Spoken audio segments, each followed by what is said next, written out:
How to find and apply for global scholarships for study abroad. Welcome back.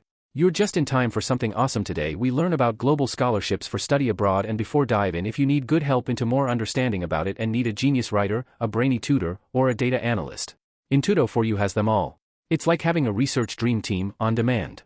So visit it right now. And if you are new here, then subscribe now for more amazing video just like that. So, you want to study abroad. Amazing, right? But then comes the big question. How in the world do you pay for it? It can feel like this impossible dream, but what if I told you there's a strategy to make it happen? In this explainer, we're going to break it all down, from finding the perfect scholarship to telling a story that makes them say yes. Let's get into it. Does this feel familiar? You start looking into scholarships, and suddenly you're staring at this massive mountain of applications, deadlines, and essays. You can see that incredible study abroad experience at the top, but man, the climb just looks so overwhelming. And if you're feeling that way, trust me, you are not alone. That financial side of things can be a huge barrier. But here's the thing. That's exactly what scholarships are for. They're there to help you get over that hurdle. You just need the right game plan. Now, a lot of people think the secret is to just play a numbers game. Apply to 100 different scholarships and hope one of them sticks. But that spray and pray approach, it's honestly one of the biggest mistakes you can make.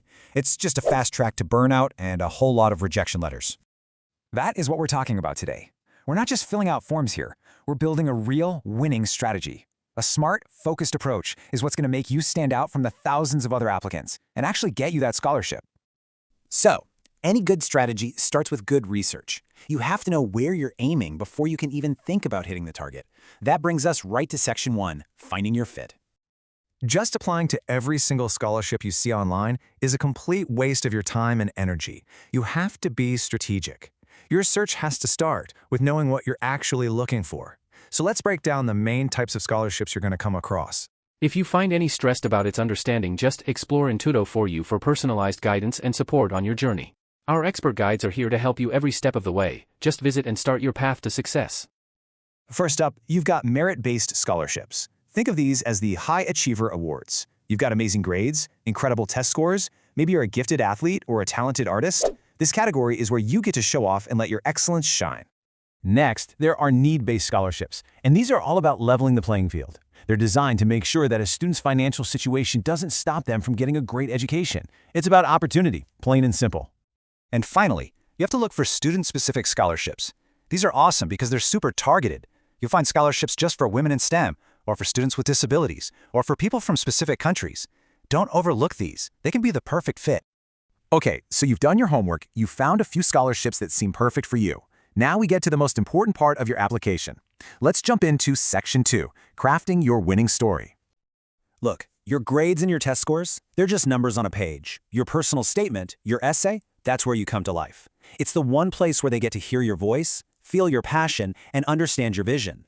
This is your chance to be more than just a name on a list. So, how do you write a killer essay? A really effective way to structure it is in 3 parts: the hook, your story, and the ask. First, you hook them with an opening they can't ignore. Then, you tell your story with real, specific examples. And finally, you bring it all home by connecting your goals directly to this scholarship. For example, check out this hook. Wow, it's so specific, so personal. It immediately makes you curious, it creates empathy. You can't help but want to know what happened next, right? That is the power of starting with a real story. Now compare that to this one. Oof, this kind of opening just comes across as judgmental. It uses this lazy stereotype about teenagers, and honestly, it can make the writer seem a little arrogant. This is a huge turnoff for a reader. So what's the big takeaway here? The good hook tells a unique story that builds a human connection.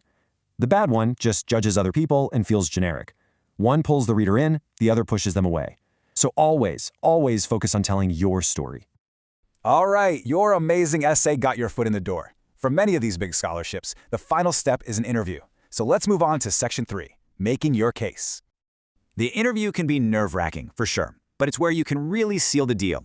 First, you have to do your homework, and I mean really dig into the organization, know their mission, their values. Next, practice telling your story out loud. But please do not memorize the script. You want it to be a conversation, not a performance. Also, and this is a pro tip, prepare some smart questions to ask them. It shows you're really engaged. But most importantly, be you. Be authentic. Let them see your passion. They're investing in a person, so let them meet the real you. Okay, we've covered all the things you should do. Now it's time to talk about what not to do, which is just as important. Welcome to our final section, avoiding the pitfalls. These are the top 3 mistakes that will get your application tossed right in the bin. Number 1, flying blind, which we already talked about, applying when you're not a good fit. Number 2, the generic essay. Everybody can spot a copy and paste job from a mile away. You have to tailor it. And number 3, ignoring the rules. If the scholarship says you have to be under 35 and you're 36, just don't apply. You can't negotiate the basic requirements. So, when you strip it all away, the research, the essay, the interview, it all comes back to one thing: your story. That is your most powerful asset. That is what committees are looking to invest in. They're not just funding a degree, they are funding a person with a vision. Thanks for watching.